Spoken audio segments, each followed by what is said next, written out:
akan menjelaskan tentang cara merawat koleksi atau yang sering disebut dengan istilah konservasi dengan bahan kimia. Perlu diketahui teman-teman bahwa di Museum Sandi ada ratusan koleksi dari berbagai bahan loh, diantaranya logam, batu, kayu, kain, kertas, dan kulit.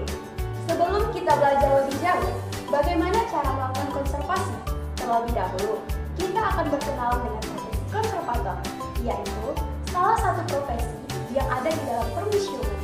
Menurut Peraturan Pemerintah Nomor 66 Tahun 2015 tentang permuseum, konservator adalah petugas teknis yang melakukan kegiatan pemeliharaan dan perawatan koleksi.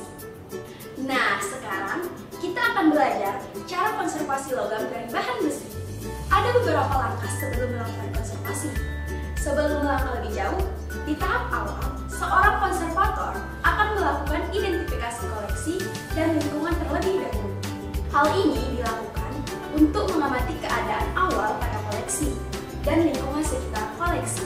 Yang pertama, pengamatan kondisi lingkungan, antara lain suhu udara atau ruangan, kelembapan, intensitas cahaya, vibrasi, dan hama. Untuk koleksi di luar ruangan, bisa ditambahkan pengamatan seperti arah angin dan curah hujan. Yang kedua, kondisi koleksi. Untuk mengetahui penyakit dan kerusakan bahan koleksi, ada beberapa langkah yang dapat dilakukan dan bahan serta alat yang akan kita gunakan dalam melakukan konservasi.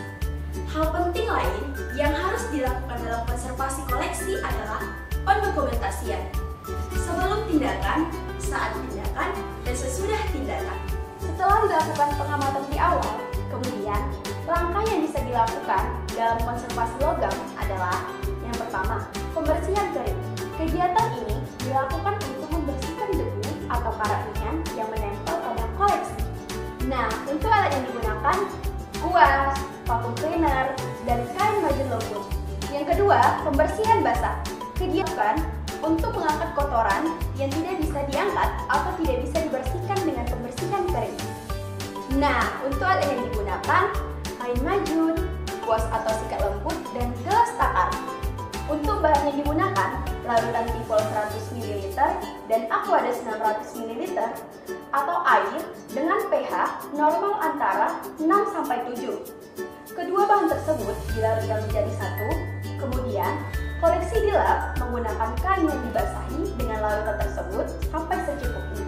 Selanjutnya, untuk membersihkan vandalisme atau noda bekas, coating dapat menggunakan bahan aseton dengan kain atau kuas lembut atau besi. Lalu, diaplikasikan pada noda di koleksi. Setelah selesai, koleksi dinetralisir menggunakan Aquades. Untuk konservasi terhadap koleksi, logam yang terkena korosi atau karat aktif dapat menggunakan cairan alkali gliserol. Cairan ini terdiri dari sodium hidroksida ditambah gliserin ditambah Aquades dengan komposisi sodium hidroksida 24 gram, gliserin 80 ml, dan Aquades 200 ml. Ketiga bahan tersebut biarkan kemudian ditempelkan di atas koleksi yang terkena korosi dengan menggunakan kain selama kurang lebih 5 menit dan dibersihkan menggunakan Aquades. Hal ini dilakukan sampai karat menghilang. Sedangkan untuk membersihkan korosi tidak aktif atau polutan dapat menggunakan asam sitrat dengan kadar 3-5%. Untuk menghasilkan asam sitrat dengan kadar 5%, dapat menggunakan asam sitrat 12,5 gram. Kemudian dilarutkan dengan Aquades 500 ml. Setelah beberapa treatment tersebut dilakukan, langkah terakhir adalah dilakukan coating. Coating merupakan cara untuk melapisi sebuah benda tertentu agar dapat memberi perlindungan dan meminimalisir boros. Begitulah cara merawat